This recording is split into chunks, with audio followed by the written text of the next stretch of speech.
首先准备一个土豆，洗干净削皮，再用擦丝器把它擦成细丝。准备半根胡萝卜，也擦成细丝，全部擦入到水中，防止氧化变黑。同时又洗去淀粉，这样吃的时候口感更脆。接着水开下锅，放入土豆丝，焯水1分钟。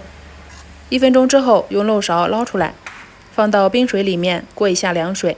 这个时候，小碗中加入1勺辣椒面、1勺花椒粉、1小把芝麻，再加入1点蒜末，用烧好的热油烫一烫。